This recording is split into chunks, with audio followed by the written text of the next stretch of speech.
This was the first track on the record. I mean, we just tried to put it on the record and it didn't really fit anywhere else. So I'm like, yeah, we'll just put it first. And it went first. But the story behind it is I went to Portugal. We had a wild night out on the town. I think we went to some like weird dubstep night in some random club and got pretty belted. Anyway, the next day we had a trip planned because I think Airbnb had just started and we were like we were in an Airbnb, but the people who lived there were also there.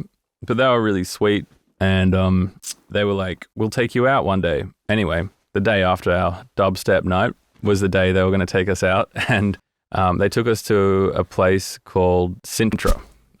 In Portugal, which is this amazing, I don't know if you know about it, but it's just this a few hundred years ago, they built this insane castle. It's like romantic architecture, or I'm not really sure, but it was this incredible kind of labyrinth. Anyway, we got up and I was feeling terrible. I had a splitting migraine, but we'd locked in this trip, so went ahead with it. I just around that time figured out like I get these crazy migraines sometimes, but caffeine actually fixes it for some reason. I think there's something to do with blood vessels. Yeah. So we pulled over because thought I was going to throw up. I was dying in the car and I pounded like 3 espresso shots back to back. Anyways, my whole day changed. I felt amazing all of a sudden. And when you get like really sick and then you feel better that afternoon or something, and it just like you forgot how good it felt to just feel okay, and it feels even better. And that kind of happened to me. I just had this kind of magical day at this place called Sintra, which was super inspiring, amazing architecture.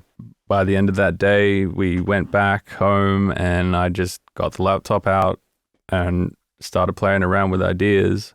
Yeah, just this beat happened. So I got the stems, which I was using to play shows and things.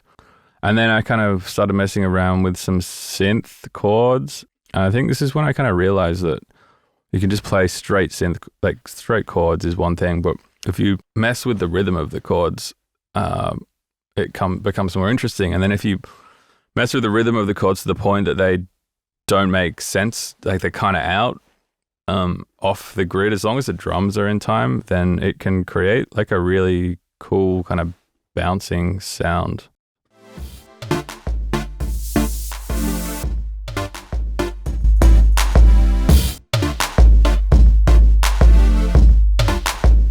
So kind of like around here, I mean, I was listening to a lot of like Flying Lotus and stuff, and that really, I couldn't believe like, oh, you can do music that's not perfectly in time. That's cool. So I kind of took that inspiration and like Dilla and stuff, applied that to this. Yeah, I think doing this track was one of the first times I realized like that's cool. That's a vibe, like just doing the syncopated thing.